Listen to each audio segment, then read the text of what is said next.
This episode of The Clear Out was recorded on the 22nd of June 2022 at home in Wicklow. And in it I present the second part and concluding part of my interview with Aisling Creegan. Aisling Creegan is a Dublin woman. She grew up in Dublin in the 1970s in a traumatic home and was subject to horrific instances of abuse. Aisling has recorded her experiences and how she survived them in a brilliant book called I Am Someone. And she came to the Clear Out to share her story, to talk about it, and we really had a good look at her journey and how she survived it all and emerged into adulthood as a compassionate, functional grown-up.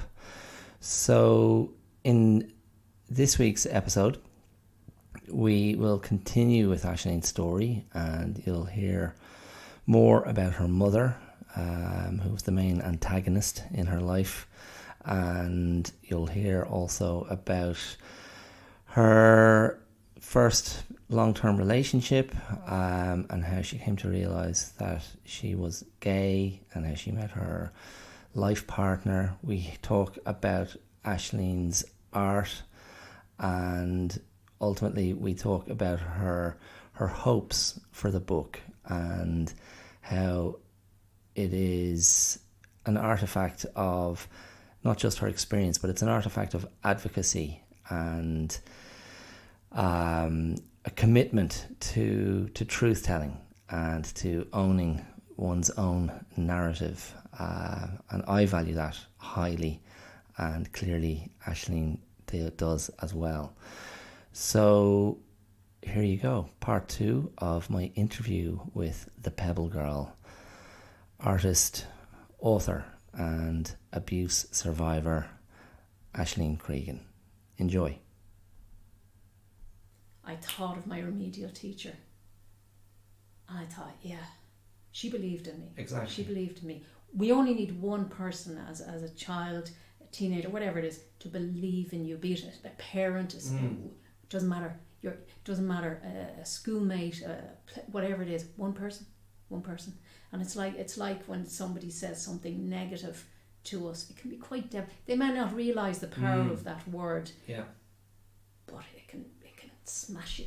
Of course, but this is, and that's when I spoke, when I said a moment ago about like the drama of the story, like just what you were saying. I've graduated from the remedial class, run home just with your sense of pride, your sense of achievement, burst in the door, Mammy, look what I've done, and the mug of hot tea comes flying across the room and just misses you, only because you moved. That's right. And that this back and forth of your little kind of micro triumphs, getting over a little hill of your own sort of like, who am I going to be worth anything, is Mammy right? You seem to have instinctively known, I don't think she is right, there's a terrible unfairness and injustice to the way I'm being treated. Then life takes away your dad and you're like, I'm on my own here. My older siblings who again, like, they come across really well in the story. Your brother taking you into town to get like some new clothes, being able later when you're older to go over to one of your sister's houses, and yet of course ultimately you were on your own in the torment and in these horrible situations that were happening, and again, like, to revisit some of the specifics and to revisit your mother's inability, I suppose, to protect you from herself. I mean, I suppose that's a very compassionate way to describe what was going on for her. But really, it's one thing, I suppose, to have a family member being abusive to you, and that's horrible enough as it is, and damaging and traumatic enough as it is. But then when that same family member opens the door to strangers coming into the house, and this was where the sexual abuse happened, and you're thinking, wow, like, I found myself going like, what? For me, the damaging behaviour is in direct proportion to the individual's pain, I suppose. So like the depth of your mother's anger, her own mental health trauma, like must have been so extreme that the bounce back to what you experienced and what you suffered, the neglect and the not being allowed to be child. Yeah, and not feeling safe. And of course that truism of being the child of alcoholics, where you become the parent, you become someone who's the caregiver. And you were doing that in an extremely volatile, attritional situation. But again, I mean, I'm not sure if there's a question in this, but it's the fact that you kind of emerged and somehow held on to your drive, your conviction, your sense of, you know what, the remedial teacher gave me hope, I'm not a dummy, I can do this. And you haven't even mentioned it yet in our chat, but before you ended up training as a counsellor, psychotherapist and achieving those qualifications, you followed your love of art and went to art college, and you had some setbacks with your health, but you did it, and you emerged on the other side of that, having gone through the highest level of education fundamentally. But it's funny, Dara, I had this drive, yes, when I had 3 breakdowns or whatever, I had this drive to survive. I never wanted to, I didn't want the big house, I didn't want big fancy cars, I didn't want big fancy anything. All I wanted was a little cottage in the Wicklow Hills. Yeah. And when I looked out of my bedroom window, in the distance I could see the Wicklow Hills, and I thought to myself, that was my focus. When I'm big enough, and when I'm big enough to earn money, to buy a little shell of a cottage in the Wicklow Hills, that's where I'm going. And I'm going to have a little dog and a little cat and grow a few vegetables. Didn't matter where I worked, as long as it was enough to, pay the bills and mortgage or all the rest of it. Now, there was no other partner in that picture, because I just couldn't even, that was just too far out there. That was my drive, and that kept me going. And what I would say to people, to young people in particular, find your focus. Whatever your focus is, find it. Never let it go. Never let it go. Yeah. As regards college, I wasn't thinking of, what should I do? Maybe I should do something that would yield loads of money when I work. Yeah. My passion was art. Yeah. So I wanted to go to art college. I didn't think I was going to get it. I wasn't thinking I need to get a real fancy job at the end of it. I just wanted to do what I loved, And that's the other thing I would say to people: follow your heart, follow your passion. If your passion is music and you want to go to music school, doesn't mean you'll end up in a big, may not end up in something like U2, but go for it. Yeah. Go for it, because you know what? It'll either happen or it won't happen. You know what I mean? What's the worst? You're not going to die if it doesn't happen. I knew what it was like to have that feeling of I could die here, because there were plenty of instances when I was a child that, especially with the situation with the butcher's knife, I could have died. So that's why anything else was a bonus. Yeah. My bar in life was always very low. Yeah. But actually I think that's a good thing, because I have no sense of failure. Yeah. I have no sense of failure. I failed, Everything's a bonus. Failed the leaving cert, failed first year in college, failed a driving test, failed.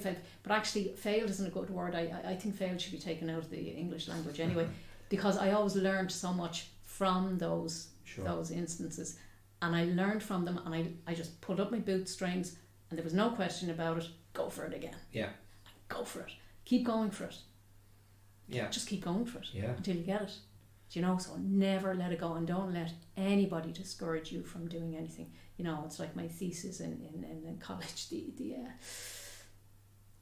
college had a bit of they had a meeting actually. Yeah, they weren't quite sure what to make of you, were they at times?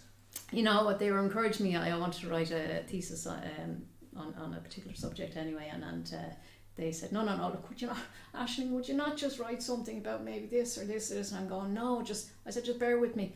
To be honest with you, Dara, again, I was willing to fail. Yeah. You know, that's the word. I wanted, because I was passionate about the subject, I just went for it. Yeah. I wasn't concerned about the grade as such while I was doing it. Yeah. I just thought, no, I just want to do this. And I was delighted I did it. And actually, it worked out really well. The academic staff were they were delighted with it too. Yeah, because it was the fin de siècle. Yeah. So it's kind the phenomenon. Look, I just thought it was interesting. So yeah, that's what I'm saying. That's what I'd like to try and encourage people to do. It's not about big achievements in life. It's about following your dream, because we've one shot in this world, and we're here.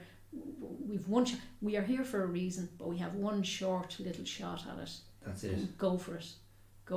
No, I agree. I couldn't. Especially agree with now with the more. whole COVID thing. I mean, look, I think a lot of people have changed their outlook on life, and people are downsizing their houses. They're buying their camper vans. People are now living in just different situations. Yeah, this rat race it gave people an opportunity to have a bit of a think and maybe change some of their priorities. I was going to ask you as well. So around that time, art college, you know, finally sort of getting a little bit of independence. You know, you had the part-time job, you worked, you made your money for your fees and your material costs, although I think one of the academics came to your aid at some point. Oh, that's right. But you were also, around that time or just after you graduated from art college, you were sort of starting to negotiate your own sexuality as well. That's right. You were in a long-term relationship with a fella. That's right. And he emerges with great credit, I think, in the book. He just seemed to be such a stalwart. He was just with you through thick and thin. Absolutely, and he still is. And fantastic friend. It seemed in this, on your journey when you were like, I actually think this is not where I'm meant to be. I'm not meant to be in a heterosexual relationship. And you kind of emerged from that with his blessing, and it was just, I mean, you did seem to have this great good fortune on one level. Oh, yeah, absolutely. Of like the remedial teacher, like the guy he's Tom in the book, isn't it? Yes. But ultimately your heart led you somewhere else, didn't it? Yes. It's funny, when I met Tom, actually I was working in a diner at the time, and the girls were saying to me for weeks, Tom is in again, and sure, Tom fancies you, and I was going, yeah. You know what, I was so I was so focused on, okay, just where I had to earn enough money just to pay this, pay that, to do, and I was actually, that's right, I took the year out that time because I had to save money to repeat for the Leaving Cert. So I just had my head down, I was working, I wasn't concentrating on anything else. Anyway, Tom asked me out and we went to Dangerous Liaisons, and I just knew when I met him, he was just a good egg. Yeah. It's the only way I can describe him. Yeah, good egg. And to this day, Dara, if I was hanging over a cliff, or you were hanging over a cliff, and if Tom gave you a branch, you'd grab it. Yeah. He's a good egg. So, yeah, but what I'm saying is, I suppose during our relationship, we were together for 7 years. It was when we were together, I was going through our college and all the rest. And again, I was just head down, just try and get through this, just focus. I could only really kind of focus on one thing at a time. Our relationship ended up it was more of a friendship. Yeah. But I didn't actually I never sat down and actually thought about our relationship. Sure. It was just work at the weekends in college, then during the week. This was it. And I was going over to my mother's a lot, that's right, at the weekends as well, to do a lot of her DIY and stuff. Yeah. Because she was getting a lot of arthritis at that stage. So yeah, you sort of picked up the DIY mantle, and it's clear from other things you said in the book that your mother was kind of handy and would do her own repairs and fix things around the house, and we referred to the lawnmower story earlier, and unless I've misremembered, you've sort of carried on that as you've gone on in your life, getting your hands dirty and getting onto things again, this practical get it done kind of thing, that presumably came from your mother. So I suppose it struck me listening to the story, and I know I've cut across you here, but in a way, again, I think it's to your great credit that your care, or your capacity for sort of care and compassion, you were able to return to your mother, even though it was still, even at that stage, whatever you were, I guess 19, 20 or so, still wasn't a particularly safe place to go to. But you were fronting up and going, no, she's getting older, arthritis, there's a physical kind of diminishment. Now, it was clear from a few years earlier that at a certain point you were kind of, you had become a physical match for her, even though she was still able to level you, emotionally, psychologically. But I suppose in a way she may have been less intimidating on a physical level, even though quite tricky to go and spend time with, because you just don't know what you're going to get. But you were saying, like, you were in the relationship with Tom, but you seemed to be needed more to help your mother. So and you said before that yourself and Tom, maybe by the end of the relationship, and I'm not clear where in the chronology this is, but you ultimately became more like friends. So sorry, go on. Where were you going to go with that? No, I was just thinking there when you were speaking that while Mammy wouldn't have been as physically intimidating at that stage because she was getting older, psychologically she was still a very strong woman and could be very intimidating. Yeah. But the fact was she was getting older and more dependent, and the reason I took over she did all the DIYs, up until she just got to the point where she couldn't with arthritis. So I took over the reins there. And the reason I did that, Dara, was so that she wouldn't be taken advantage of. You'd have these guys knocking on the door saying, oh, look, I'll power hose, you're this, and you're that, and the other, and sure, give me 700 or 800 euro or whatever. I did all that. And look, it wasn't just for her. I hate the idea of any older person getting exploited, taken advantage of. Yeah. So it actually worked out really well, so when I was over there, but look, I always got a sense of the atmosphere when I walked into the house, Yeah. If things weren't good, I just went away. And if things were okay, I'd stay, and I would just, I'd sit and have a cup of tea with her for 20 minutes, and then I'd just lash into the jobs, and I could be there for 8-9 hours, and then have another cup of tea at the end, and I'd go on. So look, it was a win-win. She was absolutely delighted that I was helping her out. Yeah. And I was delighted that look, whatever happened in the past, I just couldn't stand the idea of her being taken advantage of, like I say. So yeah, when she got sick then later, she was diagnosed with 3 tumours of the bowel, and basically we were told she wasn't, it was quite serious, we didn't know if she was going to make it or not. So I moved back into my mother's house for a couple of months to that must have been challenging to be living in there again. It was. Now look, I knew she wasn't going to be there because she was in the hospital, and then she went on to the respite centre. It was very challenging, but I suppose it was very, very challenging. But look, I went over, I was just very practical about it. I maintained the house, I was looking after the bills. I went over to look after my brother as well. He was in, he had left his residential unit at the time, and he was in a daycare. Because did he have? Am I correct? Did he have like an intellectual disability? That's right. Mild intellectual disability. Very independent guy, fantastic personality, very talented. But look, just needs he needs a lot of support as well. Yeah. So Tom was very supportive, and he said, look, I'm going to give you all the space you need. He's really supportive. But I asked him, look, just stay away. You just stay in the flat. And you've been together like 3 or 4 years at that stage, was it? Gosh, 90. Oh no, we were together.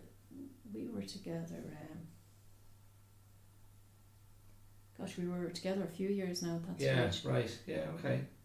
A long time actually. I think we were probably together about 6 years at that stage. Yeah, okay. Yeah, about 6 years. But it was only when I was in my mother's house for those few months that I started to reassess my life. That I actually stopped physically and started to think about my own life. And I came across in Dublin. Yeah. And you know the ads, and I saw this ad for First Out, and it was, you know, for meetings, monthly meetings for people who are exploring their sexuality, or you know, they just wanted to go and meet people, and you know, I thought to myself, I suddenly started to think about my own sexuality, and I thought, you know what, I don't really know. Yeah, I can't really label myself as heterosexual. Because we haven't mentioned it, but you were very clear on it, you know, describing yourself as a young girl. That's that you had this kind of tomboy personality. That's right, yes. You liked the short haircut. Yes. You got a kick out of being mistaken for a boy. That's right, a and farmer.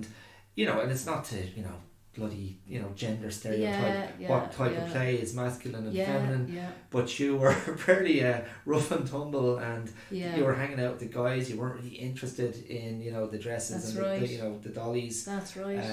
So you know, that was just your normal, and that was your, you know, you had no reason to put it into any sexual terms as a kid. Yes. But you maybe had this kind of, you know, reflection or reckoning when you found yourself back in the house. Yeah, absolutely. And so what I did was, look, I spoke to Tom about this, and I said, look, I need to explore this a wee bit further. Yeah. And so I said to him, look, I'm going to go to one of these First Out meetings and just see what it's about, and just chat to people and explore, you know, this area more. And I did. I went to one of those meetings, and actually it was a very quiet night that night. Only one person turned up, and funny enough, when I walked through the door, this sounds bizarre, but I said to myself, that's the woman I'm going to spend my life with. Isn't that and nice? 25 years later, we're still together. Still getting on. Still getting on. Still putting up with each other. She's still tolerating me. And here, listen, before, I mean, I want to hear more about that, because of course that's your now life. That's the life that you've, you know, that you came into and have stayed in terms of, you know, your relationship and part of your happiness, your world. But I was very curious to ask you, and you know, tell me if this is going too far. Yeah. But coming out of the, you know, the physical abuse, coming out of the unsafe intimate relationships, coming out of the horrendous instances of sexual abuse at the hands of these strangers that your mother would bring home after a night of drinking, how did you negotiate sexual intimacy with, was Tom the first person you found yourself being intimate with? That must, I mean, I don't know, you know, what was that journey? How difficult was that to negotiate? Like, I'm going to allow somebody to touch me, to hold me, I'm going to be vulnerable with this person. What was, you know, because it's not something you go into in the book, but I found myself wondering about that, because like that's, you know, one of the legacies of extreme trauma is dissociation, is the inability to connect with other people, the inability to, you know, to be in your body. Yes. And is that something that you feel like you recognised or went through yourself? Yes. I have to say, I mean, after the physical and psychological trauma I had, you know, living in my mother's house, this comes across very hard, but I warned Tom the very first day, I think it was, we moved into the flat. I said, if you ever touch me, as in, you know, slap me or hit me or be, you know, physically violent towards me or hostile, I said, what I actually said to him was, I'll throw you through that window. So I'm saying to him, if you ever I'll throw you through that window. You were ready to protect yourself. Yeah, absolutely. I you know, I needed to say from the off. Yeah. I wasn't willing to tolerate any abuse or mind games from anybody. I was going to say, it would have been, I mean, it's not inconceivable because, of course, people will repeat patterns. So many... but the idea that, like, I mean, Jesus, I mean, it's amazing to hear you say that. So I'm thinking, oh my God, you're so lucky that you have the strength to go, I'm not going to let someone have this psychological hold over me. No. So, and because of that psychological hold not being there, I have the bloody confidence, the strength to go, don't ever mistreat me that way. No, I'd had enough. Or I'll go through you. No, I had enough. Yeah. I really, and I know that comes across, that sounds very aggressive, but that is what I said to him at the time. So that's right. Is it aggressive or is it assertive? Well, look, I wouldn't have thrown him through a window, but you know, and now he just looked at me. I mean, he had met my mother numerous times at that stage, and he said, Aisling, I know. And I knew I was in safe hands with him. I really did. And I didn't feel, I was never intimidated or scared or vulnerable, with him. Yeah. I felt very safe with him. I really did. I did. I felt very safe with him. And yet he wasn't overprotecting or, he wasn't mollycoddling me or anything like that. But the thing was, he was fantastic with my mother because he was able to challenge her. He didn't put up with any, she pushed him and pushed him and pushed him. Yeah, interesting. But he's hugely, he loves poetry and writing and all the rest. And sure, Mammy loved having conversations with him around that. On that level. But yeah, she did. She pushed him to points at various times, and he was well able to stand up to her. Yeah. And then she admired him for that. Yeah. But interesting, isn't it? He didn't feel, he never felt, which I really admire him for that, he never felt he had to protect me from her. Yeah. He knew I was able to kind of stand on my own 2 feet. So yes, I mean, I did. I loved him dearly, and I have to, and I do still love him dearly. And we're actually great friends, the four of us, myself, his wife, himself, and Susan would often meet up and, go for a walk or something to eat or whatever. But yeah, the intimacy, like I say, we were more or less just like friends in the, in the end, and it was okay, and it was a very comfortable place to be in, for both of us. Yeah. And it was only later then when I met Susan, some people are still surprised, what, you were going out with this guy for 7 years?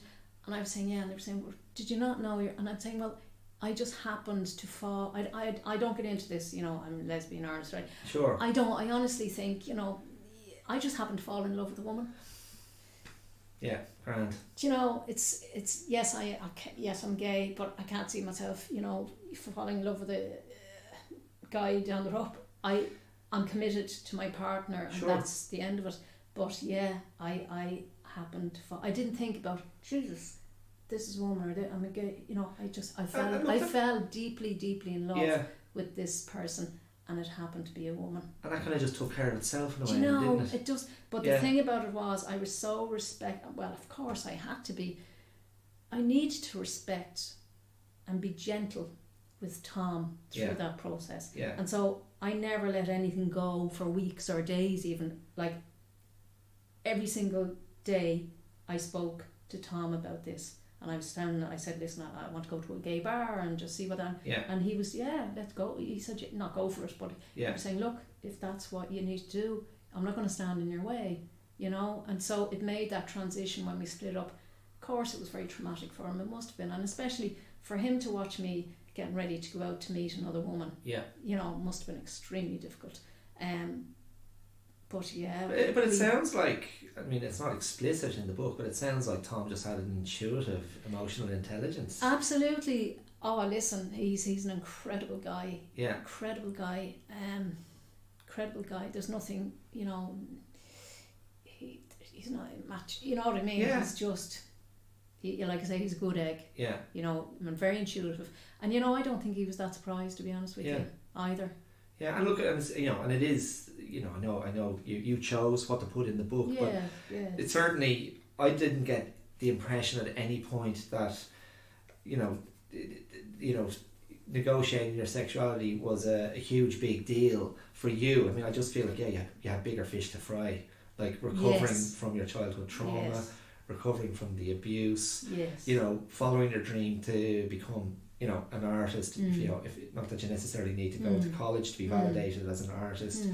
And then it just seems like when you met Susan that one night, it was like, oh yeah, okay. It was like, oh yeah, of course, almost. This is who I'm meant to be with. And you know, a great stroke of good fortune. Oh look, it wasn't because she was the only person. There was the facilitator, and it wasn't like, well, will I pick her or her kind of thing. It wasn't like that. You'll do, yeah. Yeah, sure, this is grand. Oh, well, I suppose this is what it is then. Sure, look, I don't want to come to a second one of these. So no, but it was almost like on a spiritual level. But it was almost like on a spiritual level more than a sexual attraction. In a strange way. It was just. Straight away, I'm going to draw the line. This is the human being that I want to spend my life with. Happens to be a woman. The soul connection. Absolutely. I mean, it might be a bit wet to put it that way. But that's. I mean, I think the way I think of it, and I certainly experienced this with my wife. When we got together, we're together about 21 years now, and I think the way I think of it is there's recognition. And when it doesn't happen with everybody, it can happen in a platonic level. You just meet someone, you can feel a connection. But I think, you know, from a romantic point of view, when it does happen, when you're lucky enough to meet someone who responds to you and you respond to them that way, and it's not, you know, it's not lust or physical desire. There could well be a physical attraction, but there's something that goes beyond the superficial, the physical. And it is a moment of recognition, and it's often connected to timing when you meet that person, what you're ready for, what they're ready for, and it's like, you know, oh, these pieces actually fit. And that's not a euphemism for physical things. I know. It's I know. It's all, and it is kind of magnetic. I know. If you're enjoying what you're hearing on the Clear Out in this episode or any other episode you've listened to, please give some thought to supporting what I'm doing here. If you go to the description of this episode, wherever you're listening to the podcast, you should find a supporter link, and through that link you can make a one-time contribution to the show to support me, to support this independent podcast, which I put a lot of work into and love doing, and it would help me enormously to receive any support at all. You can also become a patron of the show. If you go to patreon.com/theclearout, there you can become a regular contributor to the show. For a small contribution, you can help keep this thing going. And the simplest way to think about it is, if this is something that you find entertaining, if it's something that you find valuable, if you find it uplifting, if you find it motivating, if you find it diverting or interesting, then ask yourself, what price would you put on that? Is it worth a couple of euros in a cup? That might be a way to think about it. So, once again, if you like what I'm doing here, please just give it some thought. You don't have to, I understand. Times are tight for many of us. It's a choice. But if you have that extra few bob and you think, you know what, this is actually a quality product and I'm happy to contribute to it, the supporter link, or else patreon.com/theclearout. Thanks so much. And now back to the show. And you know, it's funny, but to me, intimacy, for me, I wouldn't be terribly romantic, but I mean, for me, being romantic would be maybe hanging up a shelf that's been sitting there for weeks. And Susan comes home from work and she goes, "Now away," and I'd say, that's up there. That's what I did for you. That's what I did for you. And nice. And funny, that is my way of expressing that is me being intimate and loving and caring, and being a team, meeting each other halfway, and just as you say, just fitting into each other, being there for each other and trusting. And describing what you just described, the putting up of the shelf, and you're kind of going, just being me, and I just thought, well, it's another way to understand intimacy is being given the space to be yourself, which is like the ultimate kind of, it's the ultimate approval, it's the ultimate compliment to go, And you know what, it's funny, but Susan would often say to me, you don't take anything from me. And vice versa. We could sit, I find it difficult to be with too many people for too long. Sure. I'm very much like my own company. I love other people's company. I love this interaction. One or two people is great in a room, but too many, and it just I just get a bit overwhelmed, and a bit. Apart from the fact I find it difficult then to orientate what people are saying, because I'm half deaf. But I could be in a room with my partner for a whole day and not feel crowded, or not feel I need to go and get some space. We don't take anything from each other, and that to me is intimacy as well. And there's a tremendous ease with that. That's to be yourself. And to belch. And to have a scratch or whatever it is. To be the animal that you are. To be the creature. But that's it, Dara. We're creatures. To be the creature that speaking of creatures, let's segue, because I feel we're drifting towards the natural end of this lovely chat. Yes. We haven't spoken about your art. Right. And just making our jokes there about creatures, and I'm looking at the calendar here on the wall, and a lovely picture of a horse, and this motif of the horses feature in your story as a kid. There's a little lovely playful thing with your dad and going in the van with him, and the jiggy in the passenger seat, and then your relationship with nature and with horses, and you referred earlier to the outdoor life, a bit of archery I saw on your Instagram feed. I was like, oh, nice.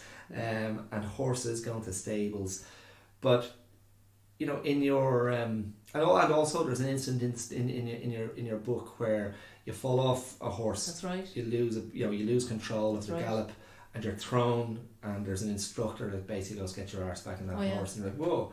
And afterwards they take you aside and go, if you didn't get back up today, you might never have got back on a horse. That's it. And again, it's a bit of a analogy. It is. It's a metaphor, and it's an analogy for in karate.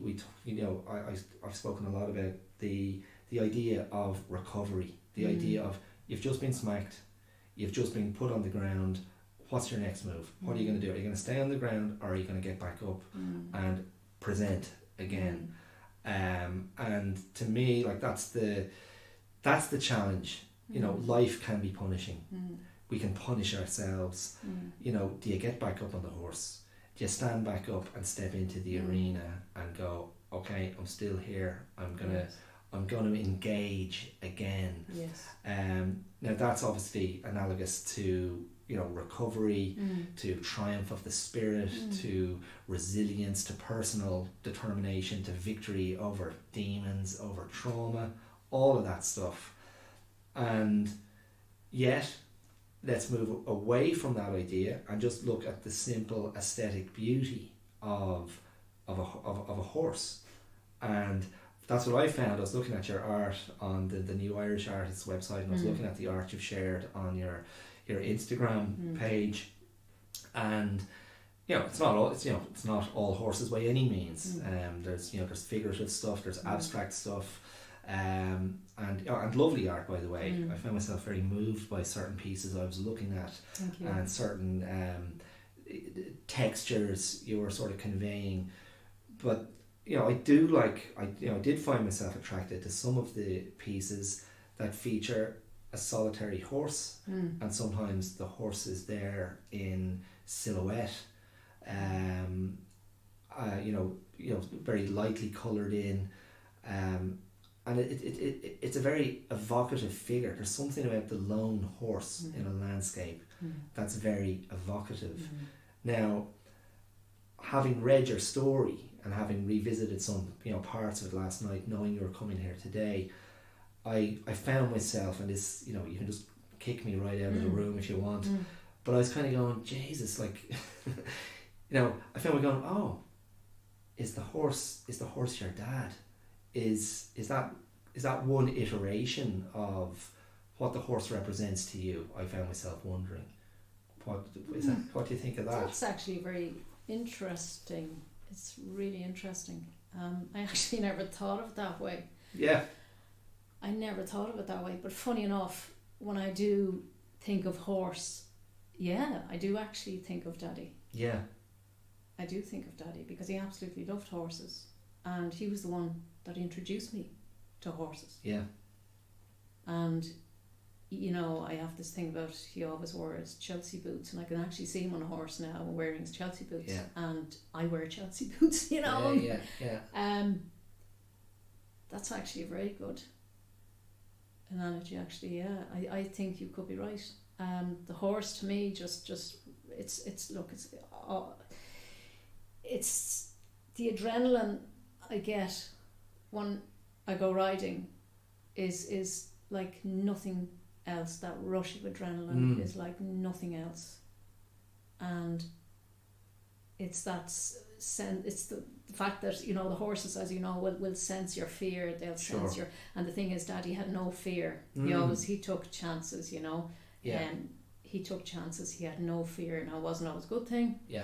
But I admired that in him, that he would go for it without thinking. He was a bit like the cat, that I spoke earlier. Exactly. He just didn't analyse things, or he wasn't afraid of the consequences. Yeah. So he took chances, and which is, I mean, that's like, I can see that as being like an antidote to the necessary caution that you had to have as your absolute, like, that was your code for survival. Yes. Cautious. What's happening? Who's in the house? Is Mommy there? Has there been drinking? Careful. And actually, that's the thing then, because when I go riding horse, it's the antidote to that. Yeah. Because they're very dangerous. Horse riding is one of the most dangerous things you can do. And when I go riding, I'm not a very I'm not a very technically I'm not a great rider at all. Yeah. But I've only fallen off horse once or twice in my life, but I will canter and gallop, no problem. And I've managed to stay on and lose myself. Yes. And take that risk. Yeah. And it's a freedom. My whole body gets. I'm not just going horse riding. On a cellular level, it's like my body just turns into liquid when I'm on a horse. Yeah. And of course the horse senses that and feels safe with me as well, So yeah. Well, that's interesting you mentioned liquid and the cellular level, because I feel like I was detecting some of that in the paintings that I saw of yours on Instagram. Sometimes just you seem to have a way of conveying or capturing movement. I'm making a gesture here. You can't see it because we're bloody talking, but I'm swirling my fingers in that kind of circular swishing through the air motion, and that's what I see in some of Aisling's paintings. This kind of very evocative capturing of movement, which is, and it has a very sort of liquid sense to it, and it's very sensual, actually, is what I felt. And it's funny, Dara, because when I went for one of the interviews when I was applying for art college, I was asked if I was on medication. Yeah. I laughed and I said no. I said, what makes you think that? And they said, oh, you don't have any particular style to your art. Yes. And I thought to myself, what? You have to have a particular style? Yeah. Now, of course, look, you see a Van Gogh on the wall, it's a Van Gogh. Yeah. I don't have a particular style, and I'm so glad I don't have a particular style, because I can't be put into a box. I can't be labelled, it's a bit like the thesis. They didn't know what box to put me into, what category, I suppose. I don't do sketches. I never know. When I go into the studio and I paint, I'm like a boxer, funny enough. Susan would often say to me, oh, you're going to paint, and I'd say, what? And she'd say, you're not right. You're you know, right. I get completely distracted for a couple of days beforehand. Can't focus on anything, and I get into this kind of, I suppose, artistic temperament. I never know what's going to go on a canvas until it's finished. Yeah. And I might go, and then I have to walk away and go back the next day, and I might go, Jesus, that looks crap. Or, wow, I paint emotion. I don't necessarily do, like, yeah, I've done the last while, funny enough, forests and that kind of stuff. That's where obviously my psyche is. Yeah. It's almost like I'm going back to nature, back to nature. But yeah, I don't. I have no idea what's going on canvas. But I always feel shattered after I've painted, because I'm painting from my boots. Yeah. I'm painting from my boots, and it's almost like a cleansing. Yeah. If that makes sense. Sure. So I have no idea what colours, whatever, and yeah. But look, people can see my art, yeah, as you say, on Instagram and Facebook, and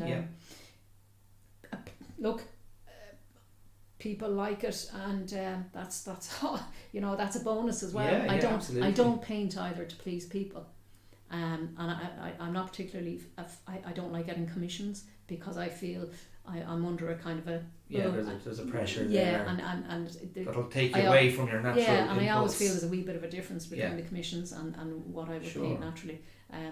So yeah, you're right, painting is it's my therapy. Yeah, it's my therapy. Yeah, brilliant. And is it Creegan.studio? At Creegan.studio. Great stuff. Yeah, no, we'll check those out. What I'll do is, when I put in the description and the information for this episode, I might put up a couple of links there. And I'm on New Irish Art as well. Yes, and, exactly. I'll put that there Instagram. too. So look, let's finish up with your sort of your hopes for the book, because what you said to me before we started speaking today was that you want people to be able to get their hands on this book who may be in a similar situation to you, who may be in a similar situation to the one you were in as a child, who may have been through a similar experience, and the book can be, in a way, a sort of a, look, you can get through this. There is hope. You're not the only one going through this horror. So just speak to that for a second, if you could. Yeah, I suppose, the thing is, when people, this whole thing of move on, and that was in the past and all the rest, like I spoke at the very start, when people don't want to know our story, they don't want to know who we are. That's the thing. And we all have a story. I'm not saying to people, go write a book or go tell everyone your story. I'm just saying we have a right to validate our stories. Sure. In order to help others to maybe have the courage or the tools, or not feel as lonely in their own situation, if their situation is similar. And I'm hoping, yes, just to give people that little bit of strength and sense of, look, you're not alone. You're not alone. And I mean, this story, these things are happening, they're happening everywhere. They've always happened, they're happening now, and they always will happen. I don't think anything is going to stop that. But by more of us talking about our experiences, where, why should we keep that secret and let perpetrators continue doing what they're doing? It's like when you're a kid. I've heard stories of people saying when they were kids, their parents would say, don't go down to the house down there, don't go down to the yellow house. Sure. They weren't told why. Yeah. They were just told, don't go near the yellow house. And so if someone did go down to the yellow house and they were abused, sure, it was nearly the kid's fault. Yeah. You know? Yeah, yeah. So the perpetrator just continues doing what they're doing. The community knows what's happening. Yeah. But sure, we won't talk about that. So the community knows, nothing is done about it. But it's the kid's responsibility not to get into that trap. Sure. And you know what. And then the kid is meant to feel ashamed. Yeah. Because I did the wrong thing. They told me not to do that. It's my fault. So it's the classic victim exactly. blaming. So when people don't talk about it, the kid then learns. Okay, I can't talk about why. So then they grow up and they have their kids. Maybe they instill in their kids, we won't talk about that. Yeah. And and that's this generational. Issue, and that's what I want to throw the spanner into. Sure. You know, people need to feel safe to tell our story and not be judged. Yeah. You know, there are probably some people. But it's listen, I think, sorry to cut across you, but I think just on that idea of shame, there's there can be a collective shame. Oh, absolutely. By you or by one telling their story, there's an implication that's cast on other people. There's an implication of culpability, of responsibility, of hold on a second, how you were only one step removed.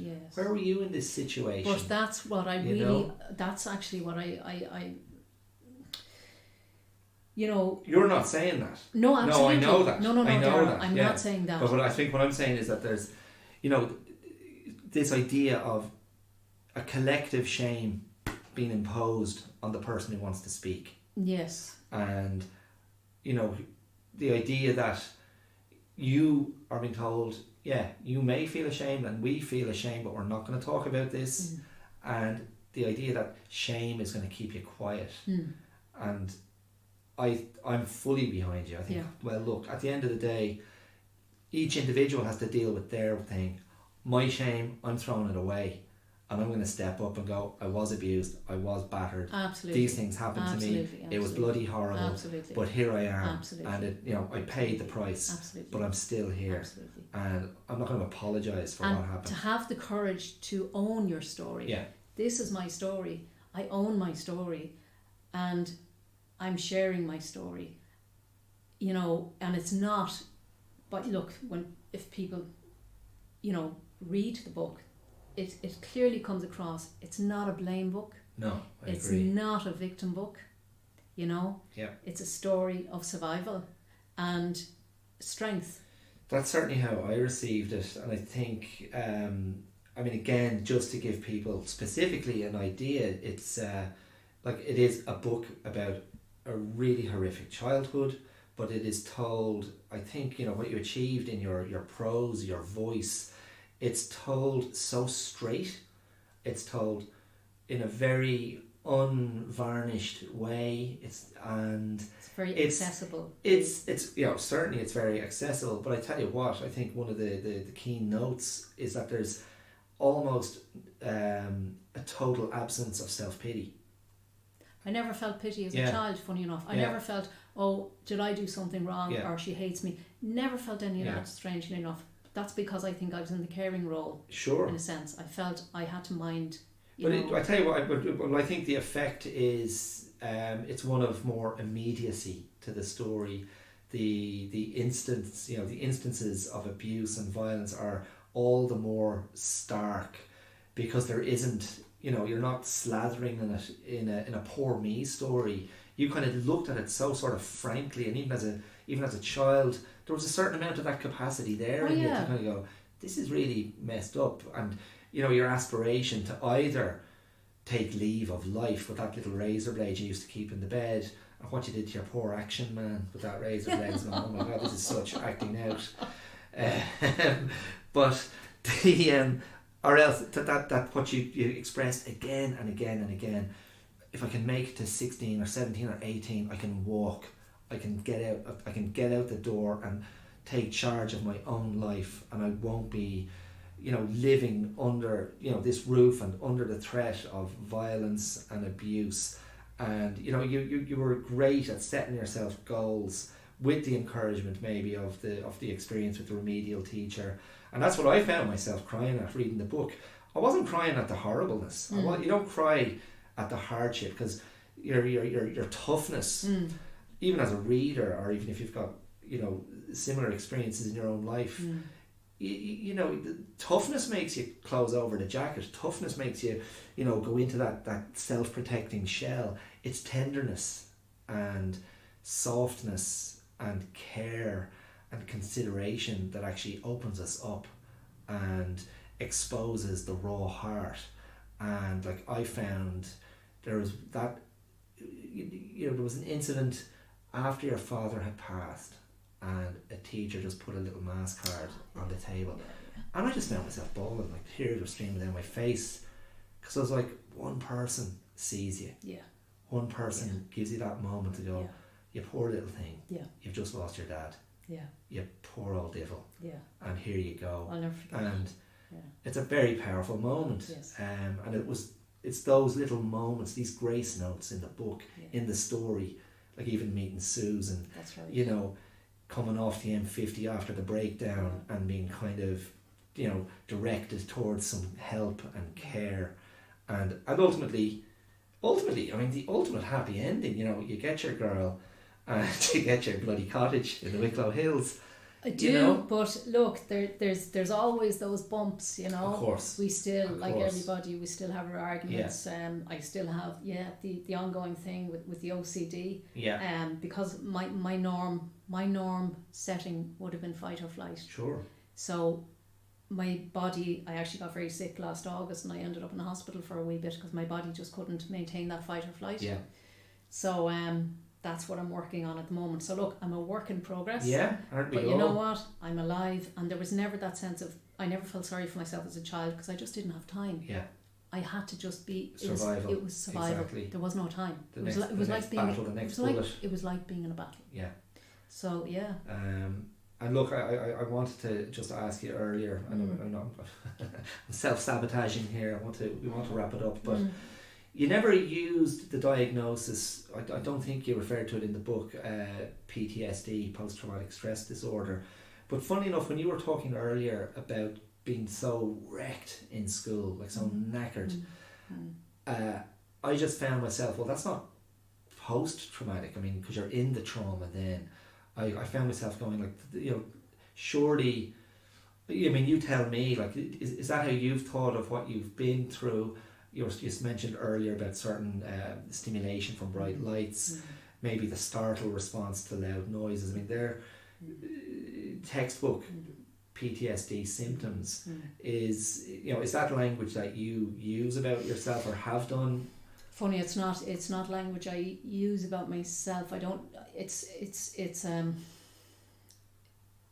I can now name it. You know. Before, I used to have these horrific panic attacks, and I used to just get terribly nervous, and I used to bite my nails down to the quick, and that's right. You know, I used to shake a lot when I was a kid. I would still look, like I say, and any trauma, it hits you at a cellular level, and I still have that. My body reacts. It can still react as it did when I was a child, but at least now I can put logic behind it, and I can name it and say, okay, that's from, you know, when I see a leaky pipe, that's that, you know, I react to it now, and it, you know, before I used to react to it and go, oh my God, I'm going to die here because this is what happened. There's a situation in the book there where I did nearly die. Due to. Can I just clarify for the listener, it wasn't a plumbing incident, it had nothing to do with leaky pipes, just in case you're wondering. It's it's quite the episode in Aisling's story. So now I can say, okay, there's a leak in the pipe, I need to ring the plumber, and that's the end of it. But initially, when I see that leaky pipe, even to today, my whole body goes into this. I brace myself, and it's fight or flight. I'm looking for the door now, and as regards doors, anytime if I go to the cinema, if I go to somebody's house, if I go to a party or whatever, I always have to have a way out. I have to be as close to the door as possible. Sure. Always. So look, that will never leave me. But I embrace it. I accept it. I'm not fighting it. You know. Be nice if I didn't have those things, but I do, and I embrace them. That's fantastic. Well, listen, I'm just gonna let's remind everyone the book is called I am someone. And you don't have to be qualified as a psychologist or a psychiatrist or anything like that to understand that this is the rebuff to the message that Aisling was given as a child by her mother. You're nothing, you never will be, don't forget that. And it's, I think, Aisling choosing to name the book, it's this assertion of I have overcome and I have survived and I am someone. And go out and find this book. It's out there, it's in bookshops around the country. If you don't have a few quid to buy the book, go and find it in your local library. It should be there as well. But I hope on the back of listening to Aisling's story today that you feel moved to find out more. There's a lot of stuff we didn't talk about that's in the book, a lot of the specifics. It's a terrific read, it's heartrending, it's moving, but ultimately it's a story that is inspiring, and it should motivate you to embrace the telling of your story and embrace your own kind of, if you have your traumas and your demons, to get them out there, to share them, to look at them, because what it is ultimately, I believe, and I know from talking to you here today, Aisling, it is laying down a path. Yes. It is, it's Hansel and Gretel in the woods. It's putting down the crumbs. It's, the pebbles. Let's go back to the pebbles. It's much better because we all know the birds ate the crumbs. Very good. So it's Aisling's pebbles, and it's laying down the path to kind of go, it's okay. Yes. There's a way to negotiate this. There's a way to deal with it. There's a way to transcend it.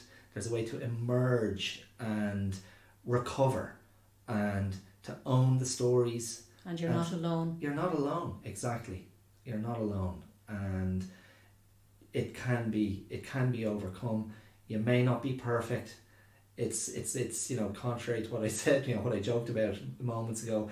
It probably won't be a Hollywood ending, but this is the key idea, I think. It's survivable, and you can live well on the other side of it. And life is worth living. Yeah, big time. Well, that's a great note to finish on. So, Aisling, thank you so much for coming in. This has been fantastic. It's been a bit intense in places, but you're brilliant and you're brave, and it's a great story. And I wish you nothing but the best. And I really hope for the success you want this book to be. And we're not talking about book sales necessarily. We're talking about reaching the right people, and the story reaching the right people, and hopefully being of use to them and being of service to them and giving them a little bit of hope. Dara, thank you so much, and look, I really appreciate you giving me this opportunity, to speak, and to reach out there and share my story with people. Fantastic. Well, as I said, a story well worth sharing. All right, thanks a lot, Aisling. Mind yourself, and hopefully we'll talk to you again soon. Absolutely. Yeah. Thank you, Dara. Cheers. That was me talking to Aisling Creegan, and I really had a good time with Aisling. We connected very naturally on this subject matter, and I really hope it's of interest, of course, but of use to anyone who might find it difficult to talk about this kind of thing, to talk about childhood trauma, to talk about abuse, to talk about being victimized. What struck me was just how composed and at peace Aisling was with regard to the telling of her story. I'm sure she had to negotiate quite a lot to come to that place of, I'm going to put this down in print, I'm going to make it public record, and I'm going to then do what she did with me and talk to people in public forums, and share the story, expand on it. It's not a small thing, but I certainly would relate on just in terms, not the specific experiences Aisling had, but certainly in terms of speaking about vulnerability, speaking about periods of instability, speaking about my own experience of depression, periodic depression, habitual depression in my life.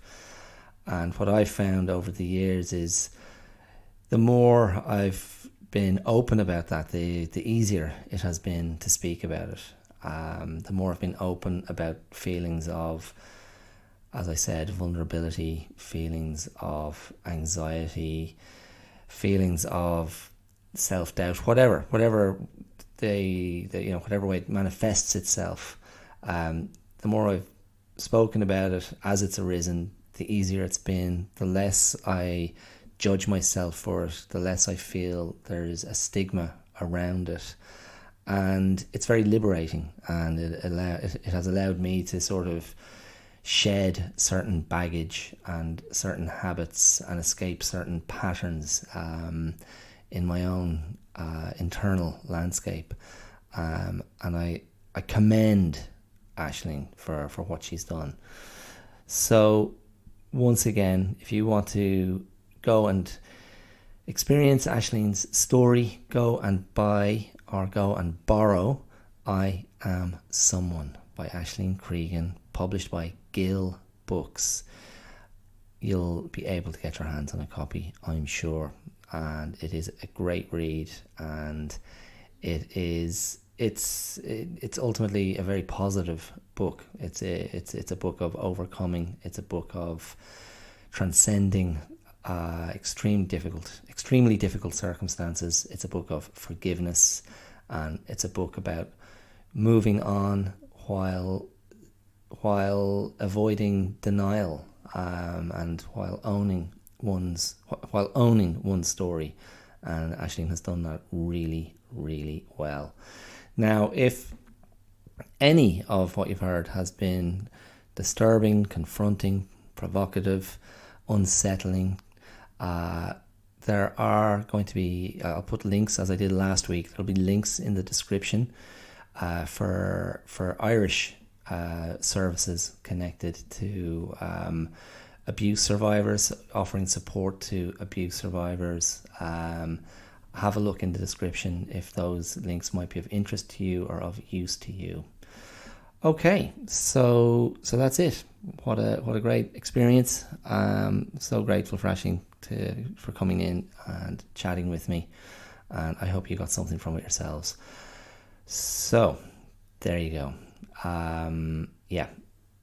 As always, you can throw me some responses, some love, some reaction on social media. The Clear Out podcast is on YouTube, it's on Facebook, it's on Instagram. The Clear Out 2, that's the digit 2, is on Twitter.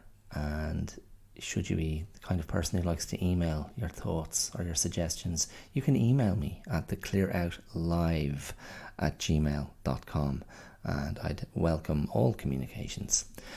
Okay, there you go. Thank you so much for listening. Thank you so much for giving your time and energy to this. And I will talk to you real soon. I'll be back around the same time next week. So take care. Travel safely. Travel gently. And don't be afraid to hold yourself if you need holding. Don't be afraid to mind yourself if you need minding. You can give that gift to yourself. I'll talk to you real soon. All the best. Take care. Bye.